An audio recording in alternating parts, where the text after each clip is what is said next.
My name is Kosisochi Vanessa Uzoho. I am an attorney and feminist. I finished from the university with a second class upper and I finished from law school with a first class, emerging as third best graduating student overall, best graduating female student, best students in criminal litigation, and I won a total of 9 prizes, including the Director General's Prize for first class students.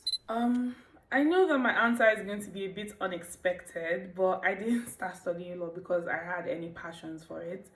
I was a straight A student in primary school, junior secondary school, so everybody naturally expected that I was going to go ahead to do sciences and become a doctor. And I just decided I wasn't going to do what they wanted. So I just became an art student because, I wanted to be an art student. And I was a straight A art student, so becoming a lawyer was just like the natural progression again. I mean, I found my passions for law. I know exactly what I'm doing with my degree, and I'm very glad I became a lawyer, but it wasn't always like that. It was just me being stubborn. So I did 2 major things to prepare for law school. The first thing was I spoke to people who had just finished from law school. I think especially my friend Victoria, who finished like 2 sets ahead of me. She finished with the first class ahead as well. So I spoke to her. I asked her what her routine was like. I wanted to find out if there was anything extraordinary that she did, anything I could copy and add to my own routine, to sort of replicate her success. I also did speak to other people, including people who didn't make a first class, to just know what their law school experience was like, what to expect. And I think that helped me because I didn't go to law school entirely unprepared. Things weren't too strange. Things weren't too strange as I experienced them, especially speaking to Victoria because she went to Harcourt Campus like I did. So, she had explained a couple of things and everything wasn't too strange. I think that really helped me. The next thing is that I went to law school with the mindset that this is a very stressful endeavor that I am about to undertake, which means that nothing else, absolutely nothing else was allowed to stress me. And with that in mind, I tailored everything. So for example, the first thing I bought was a rechargeable fan that, it could last a couple of hours when fully charged. And I bought that fan because at the time, this was in April when we started hearing rumors that we're going to go to law school, even though we eventually went in July. In that April, it was abhorrently hot. And I wasn't about to be hot. So I bought a rechargeable fan. I bought those small ones that you could take around in your bag. I had an umbrella. I had mosquito repellent. Just nothing to stress me. Do you understand? So I was trying to make sure that I afforded myself little comforts, little joys to make sure that I was as comfortable as I could be. So yeah, that was the mindset I went to law school with. The biggest assumption I had before I went to law school was that law school was a very, very stressful endeavor. And the reality was that law school was 100 times more stressful than I expected. Even with all my questions, even with all the conversation, even with all the mental preparations and emotional preparations I tried to do, law school was a lot. It was so emotionally stressful for me. I was always sad. I was always crying. So yeah, that was the biggest thing. Law school is just so much information that you had to understand and assimilate well enough to write in an exam within, and especially my set, backlog set, we didn't even have like the full time. We had how many months? 6 months, 9 months, I don't know. So it was a lot, honestly. So yeah, that was the assumption. I assumed it was stressful and it was a million times more stressful than I expected. Then the other thing that was surprising about law school was the relationship we had with our lecturers. Everybody was just professional. Come to class on time, teach, do your job and go home. That was surprising. That is not something I was used to from the university I attended. So yeah, but it was great. I was very happy about that. But yeah, that was surprising.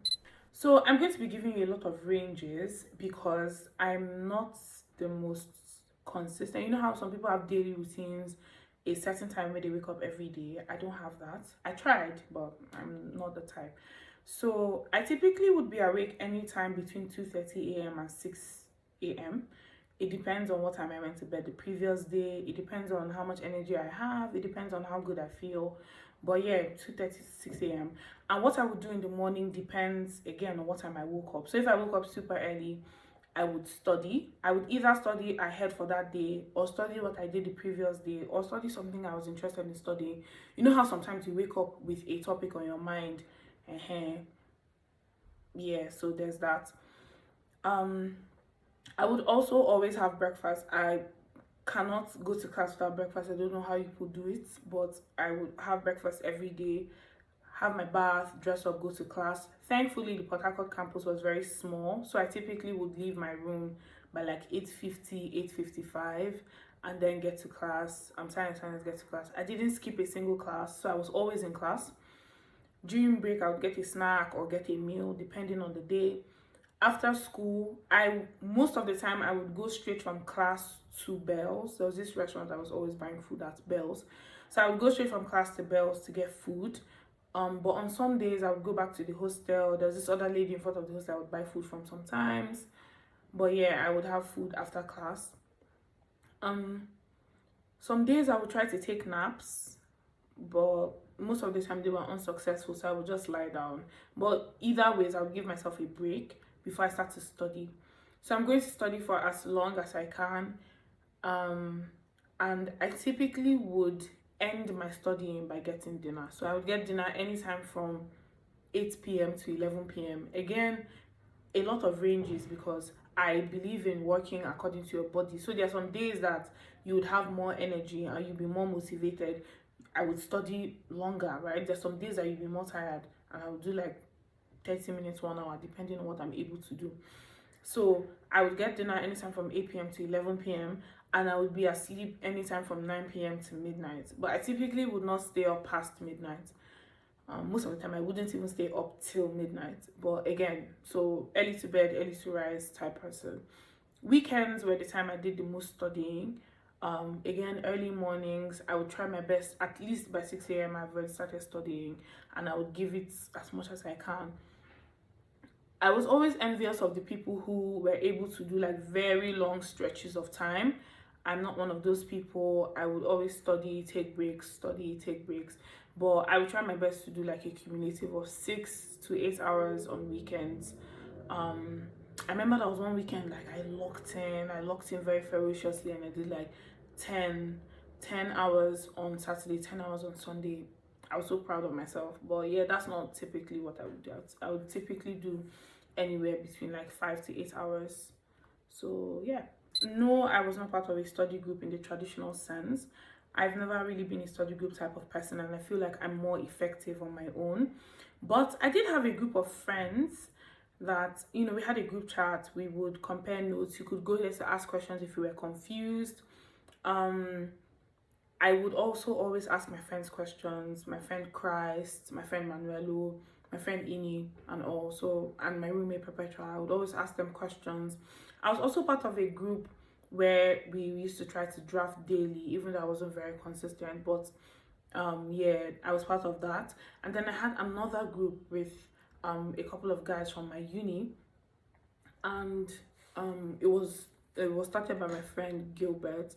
And that other group for me was mostly for emotional support, in my opinion, although you could go there if you had any questions as well. So you should have communities. That's what I would say. You should always have people you can reach out to, people who can look out for you and make sure that you're on track. But study groups, as in groups of people reading together, no, I didn't have that, and I've never been the type to have that. So first, my family, lovely people. My parents sponsored my entire law school thing. Very grateful to them, forever indebted. My siblings, great people. They would always listen to me, and they always believed in me and all. I don't necessarily have a mentor in the traditional sense, but I would consider my friend Victoria my mentor, because she was someone I looked up to a lot. And she was also the one who shared her law school experience with me before I started the program. I would consider my friend Gilbert a mentor of sorts as well. He was a great person. He was always there. Then I did a lot of peer-to-peer mentorship. So my friend Manuelo, for example, who was the one who got me to draft as much as I did. My friend Christ and my roommate Perpetua, beautiful people. They inspired me a lot. They taught me a lot. For example, my LinkedIn, the state of my LinkedIn right now is thanks to the two of them, right? I also had a lot of my friends who were in law school but not in my campus.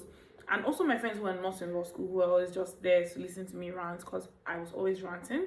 I was incredibly sad in law school, so I made it everybody else's problem. So Jennifer, Jeremy, Candy, Adana, Tomiwa, everybody was always just there to listen to me. I'm very thankful for the number of friends I have. I have quite a lot of friends. I have a very huge community of people around me who care about my existence and who care to see me succeed, right? So I'm very grateful for that.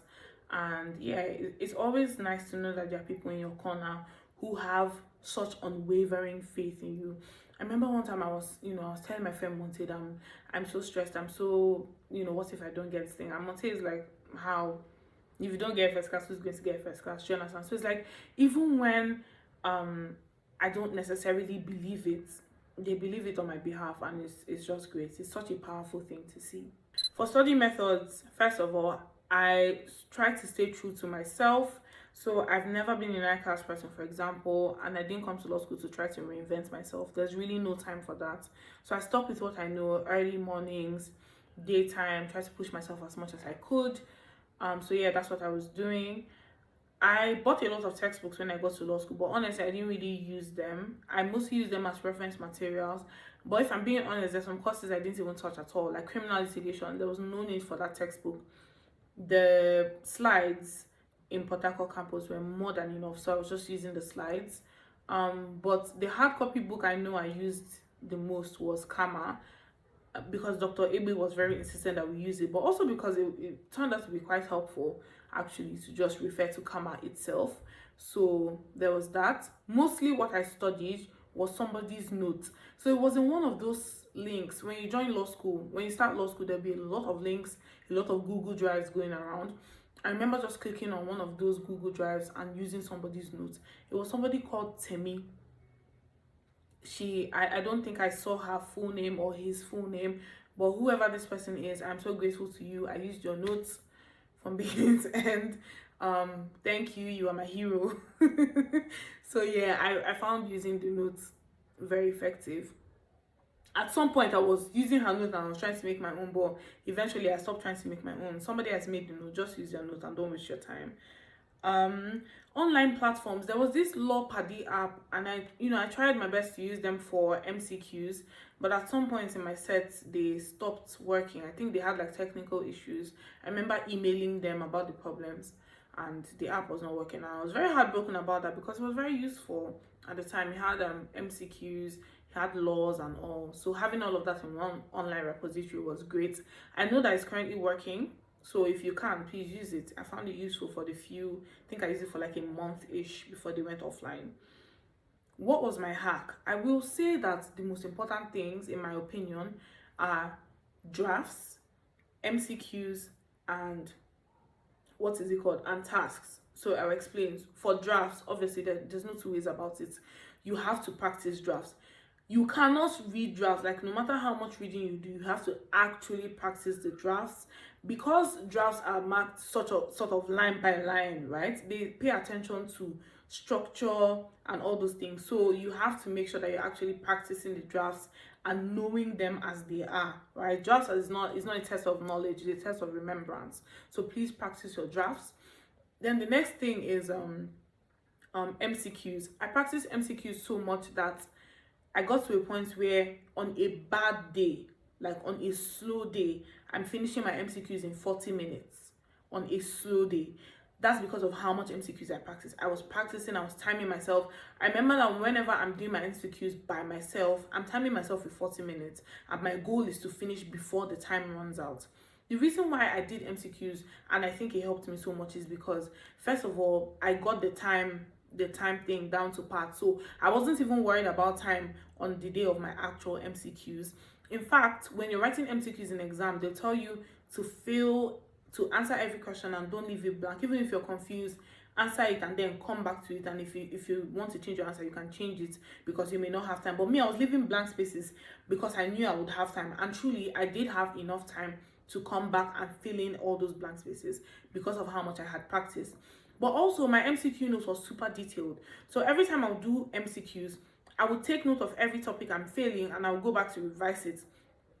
That helped you pinpoint the topics that you were not very comfortable with, but it also helped make sure that you weren't wasting time studying the things that you already know, because the truth is some topics you will know quick, or you would understand, or you'd be able to recall quicker than others, right? So that just helped make sure that you were actually allocating your effort to the topics that needed that effort, rather than trying to, when you want to revise, you want to go line by line or topic by topic, or in a sequence. And that's the right word.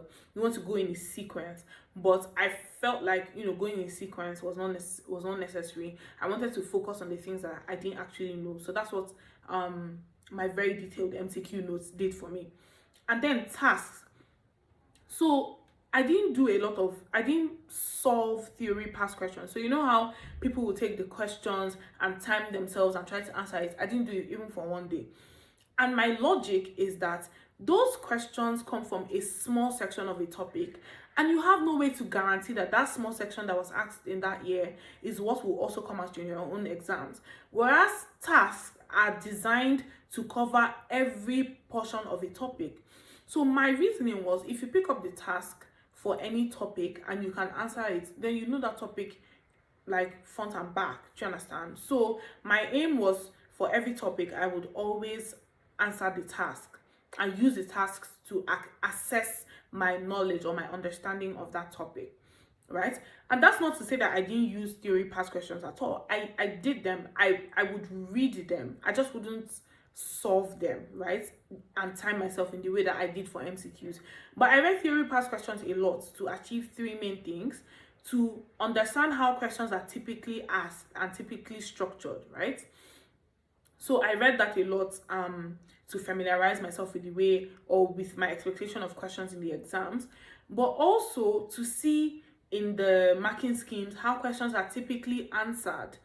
And that's and that did two things for me. That helped me understand that questions usually have two parts. So for example, if they ask you a question and they say, advise this person, your answer always has to start with, my advice to Mr. So and so is this, before you then start adding any other case or any other sub answer, right? Comment on the propriety or otherwise of this.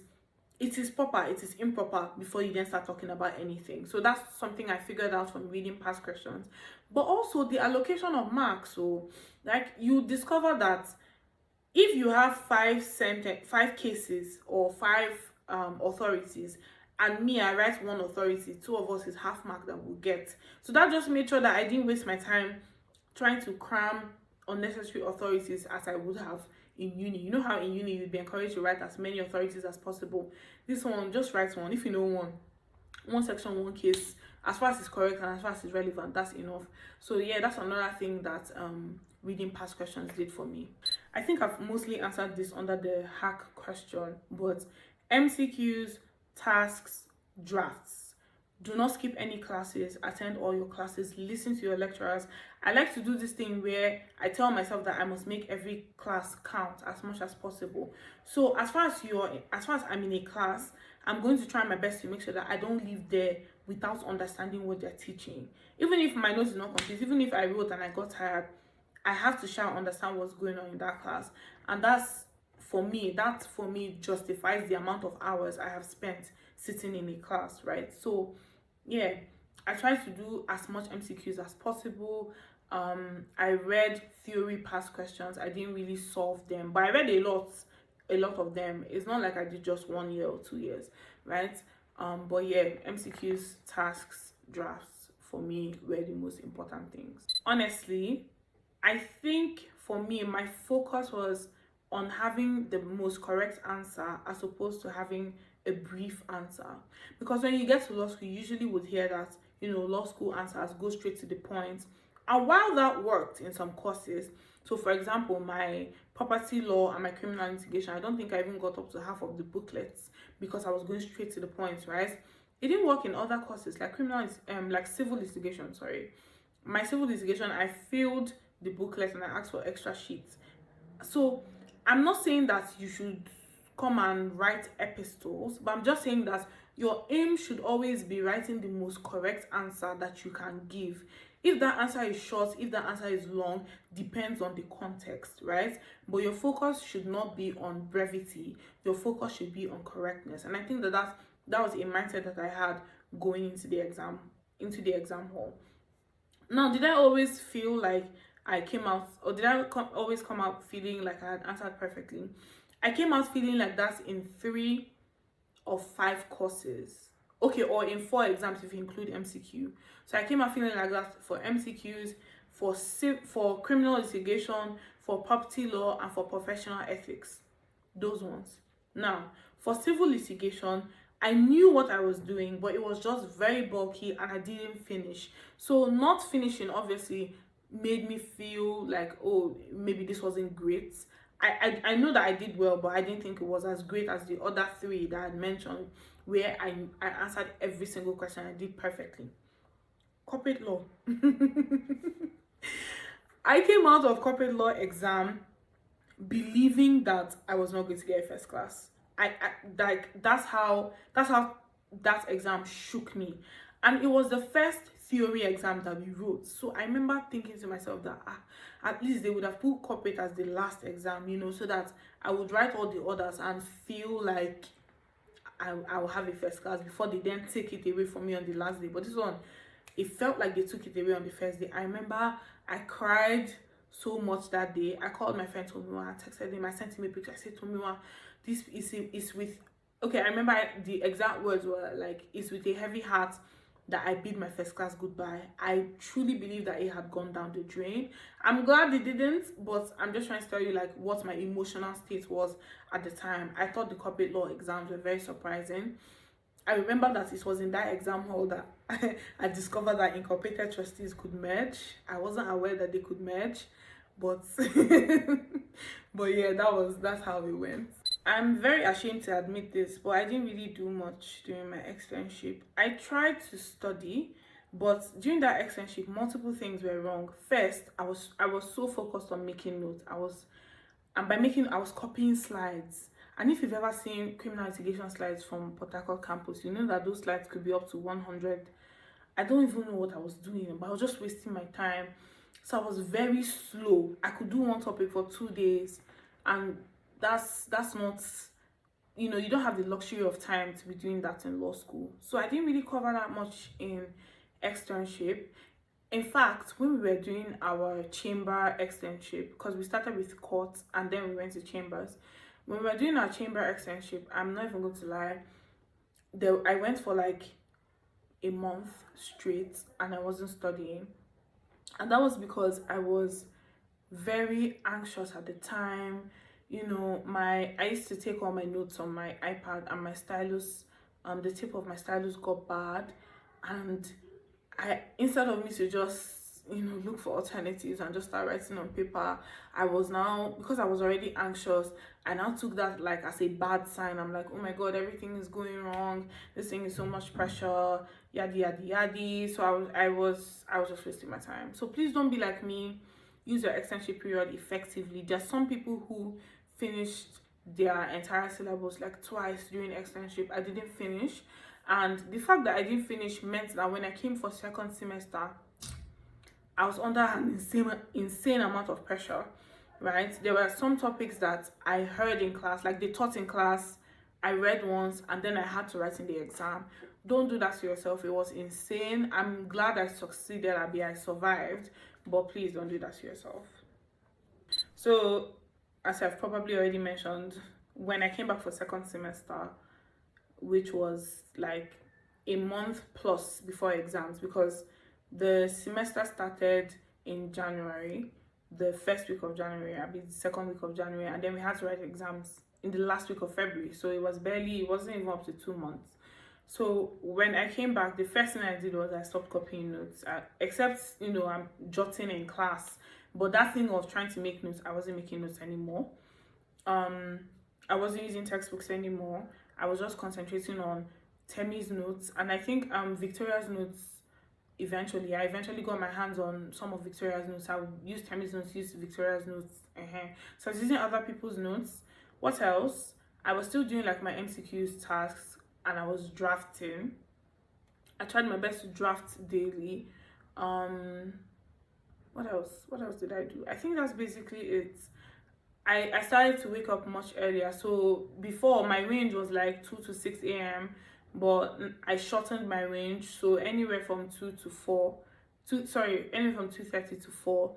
I shortened my range. I tried to wake up much earlier. I was studying much more consistently. I was making every class count. When I tell you that in any class, as far as I'm seated in that class, whatever they're teaching there, I'm going to understand it. I'll make sure I understand it, and try to make sure I go back and revise it, because again, I didn't have time. I couldn't leave anything till weekend and all. So yeah, I was studying. I put a lot of pressure and a lot of effort on myself for that second semester. So yeah, the most difficult part of law school for me was how much money I was spending on food, and I overcame it by begging my parents for more money. Okay, I'm sorry. The most difficult part of law school for me was just how much information there was to take in, and I overcame it by limiting my sources of information. So again, I've mentioned I was using notes, and notes are typically like concise versions, right, of what's going on. So I wasn't reading textbooks. I remember I paid for a tutorial at the start of law school. I discarded that tutorial. I wasn't listening to any of their recordings. I didn't use their notes. So I had to make sure that I was getting my information from a very limited source, because the truth is, you cannot read them all, right? You can't read all the textbooks and all the notes and all the materials. You can't use all of them. So just limit your sources of information. That, I think, really helped. So my major sources of information were classes, slides, notes. That's it, right? You really can't use them, or maybe you can. Some of you are amazing, but I couldn't. So for me, I believe in giving myself joys, small joys. So when I'm upset, when I'm very stressed, when it's a very tough day, I'll probably cry, sleep, but then I would eat, I would listen to music. I listen to an ungodly amount of music in law school. I remember at the time I was very obsessed with this musical, Epic the Musical. I rinsed it back and forth. So I would listen to music, I would eat, I would sleep, I would go out, I would gist with my friends, I would call my friends on the phone. So all of that, I would call my parents. I was always on the phone. I was always calling people. But I think one thing that helped me, especially that 1 month period I described in externship when I wasn't studying, one thing that helped bring me back was actually this Young VIP TV. So I'm really glad to be doing this interview, because it feels like a full circle moment.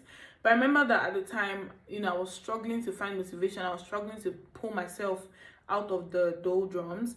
And I remember I watched a couple of videos. I binged like 2 hours worth of videos on this channel, and I remember that Nero, I hope I'm pronouncing his name right, Nero Omukoro's video stood out the most to me. He was the one that put me onto the MCQ game. I remember watching that video and I'm like, this makes a lot of sense, right? Yes. And that day, after watching his video, I went to study, and I watched his video a couple more times. But yeah, this channel really helped. Speaking to my friends, having them motivate me. I remember I did my externship. I spent my externship in my friend's house. I didn't want to go home, and she would try her best to, pick me up, motivate me, and also, yeah, that's how I overcame. Basically, just community, looking out for other people's stories through this channel and through other channels as well, and giving myself small pleasures. So food, hanging out, and all. That's how I overcame the tough days. First of all, nobody was allowed to pressure me. Once I feel like you're pressuring me, I'll stop talking to you. Sharp. But yeah, nobody was allowed to pressure me. I didn't really get a lot of external pressure, except like where you see other people studying seriously and other people answering questions that you can't. There was that one you don't have any control over, and I tried my best not to let that weigh me down, but instead motivate me, right? So if I hear you say something that I don't know, I'm going to ask you what you said. Explain it to me. When they teach that, teach me, right? I would learn that and I'd store it away. Rather than let it oppress me, I would just see it like as an avenue to learn from somebody. My biggest up was myself, to be honest, because I'm the one who, I pressure myself too much. I hold myself to the most insane standards. I hold myself to such high standards. So I would pressure myself, and I usually would get over the pressure by actually studying. So when I feel like, okay, I've actually put in work, the pressure would let up, or I would then look for my joys, as I have mentioned earlier in this video. So I think that's how I was able to handle the pressure. But the honest truth is that there was never a point in law school where I felt pressure free until the day after bar finals, or like the evening after bar finals. So I don't really have any advice to help you live pressure free. I'm just going to say embrace the pressure and let it push you, or let it propel you to greatness. That's really what I'm going to say. Yes, I was in a relationship during law school. At the beginning, I used to include him in my morning routine. So typically when I'm getting ready for school, I'm having breakfast, we would be on the phone, because that's around the time where he would be waking up. We started to have like relationship issues. That second semester, I told you I was under a lot of pressure. We started to have problems, but I'm very good at compartmentalizing, right? So I can be sad, but I'm good at pushing that away. Like, my focus was very singular in law school, in that nothing else really mattered, or nothing else could move me as much. So, you know, I would have that problem, but when it's time to study, it's time to study. Do you understand? So I wouldn't advise you to have a relationship in law school, except you are as good at compartmentalizing as I am, or your relationship is rock solid. Don't start to build anything new with anybody while you're in law school. That's my advice for you. First of all, no matter what was going on, I was always well rested and well fed and well hydrated. So whether I'm sad, I'm happy, or I'm anxious, whatever, I will sleep. And then when I wake up, I'll go and eat. And I will drink water. I was always carrying a water bottle around with me. So I was never dehydrated. I carried fans around. So I was never too hot. I was never too cold. I was doing my skincare. I took my skincare seriously in law school. So my skin looked a lot better than it currently does. So yeah, I think making sure that my physical health was okay helped my mental health somewhat. Because imagine you're anxious and then you're hungry at the same time. No. So I just felt like I would pick my battle, and I had picked my battle and eliminated everything else. So I think having all those personal care, all those self-care habits, I would do like a bit of social media. I would play a few games. I would play music. I played music a lot.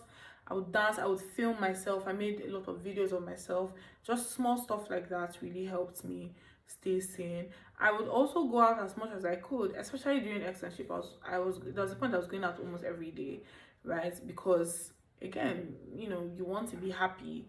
For me, I function optimally when I'm happy, when I'm comfortable, and I tried my best, to give myself that.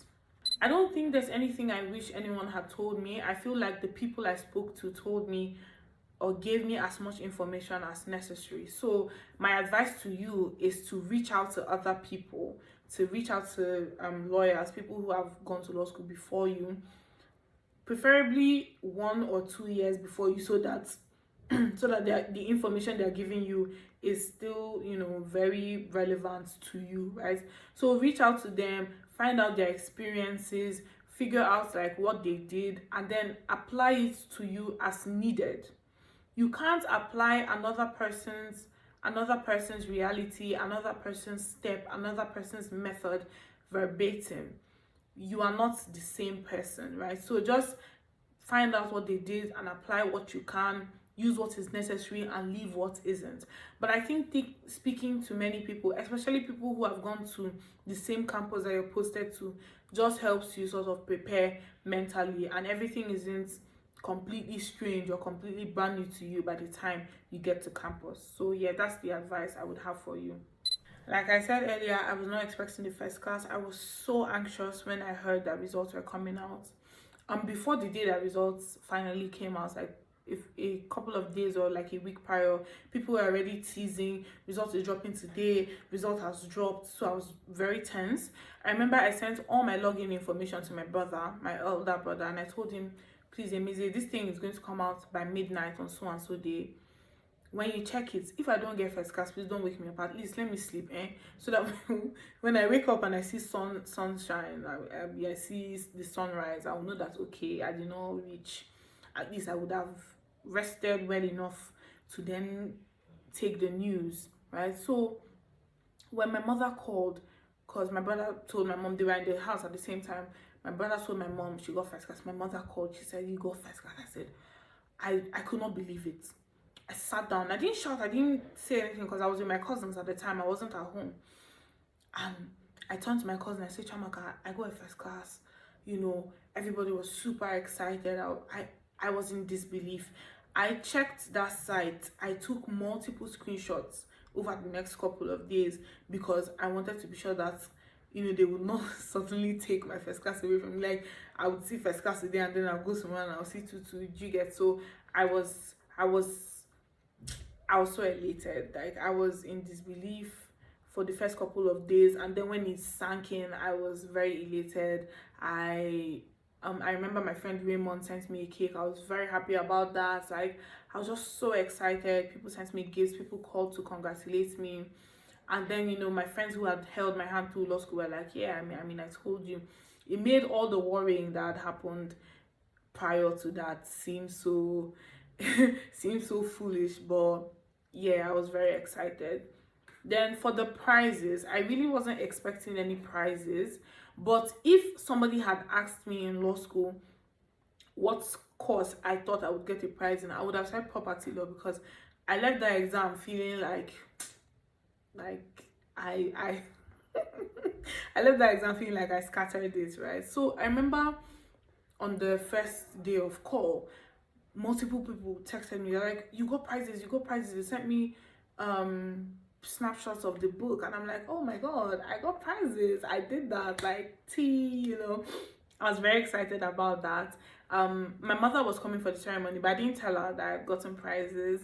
So on the prize giving day, I remember when they called, she was sitting close by.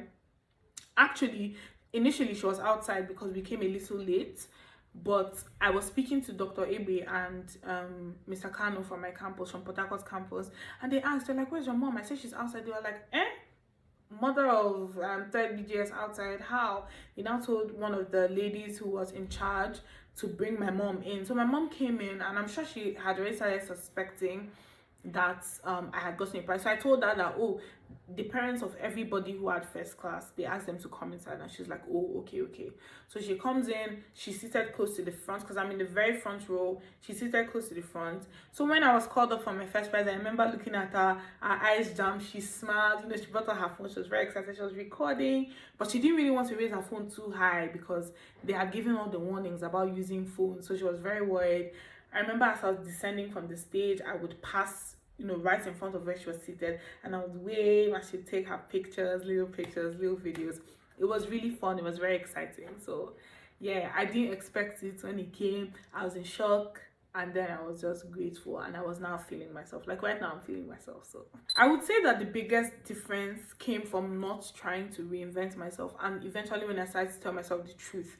So why I wasn't so effective in like first semester and during externship was because, you know, I was trying to make notes. I was trying to do things the proper way.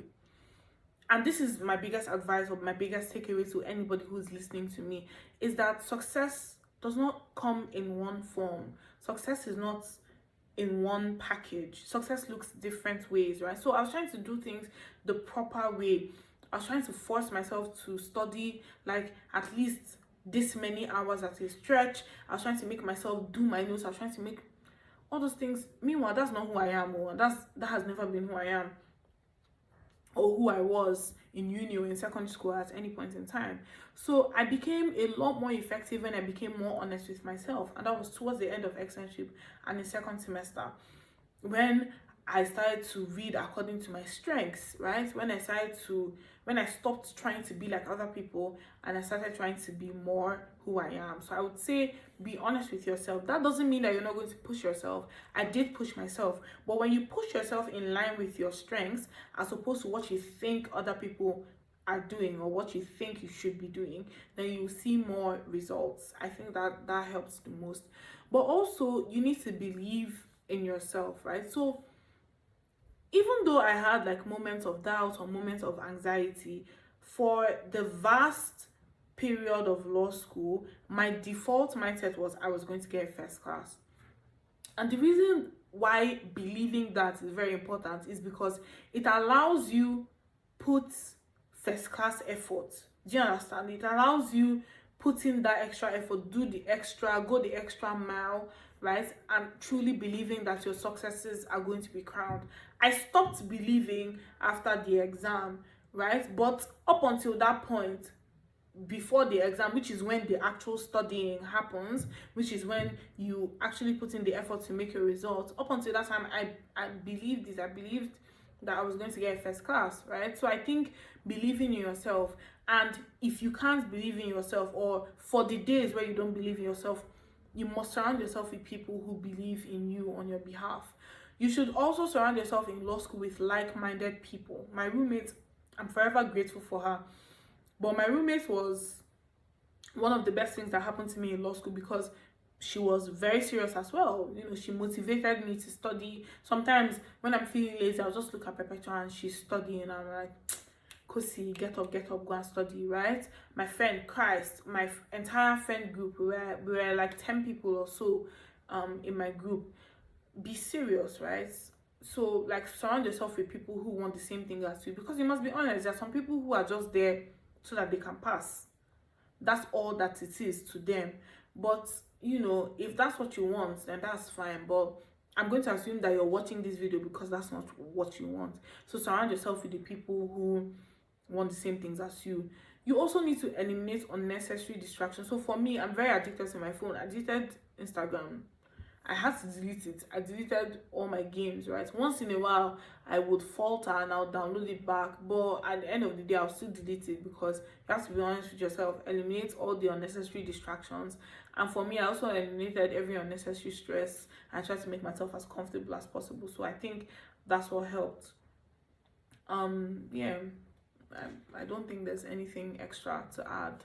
So if you take nothing else away from me, just know that success doesn't come in just one package. There's no right way to do things. There are the right things to do, but then the ways in which it will be done is really dependent on who you are and what works best for you. So your focus has to be on finding what works best for you. I was always reinventing and trying new things and reinventing and trying new things until I found something and I eventually stuck with it. So yeah, I hope this entire thing has helped. Thank you for listening.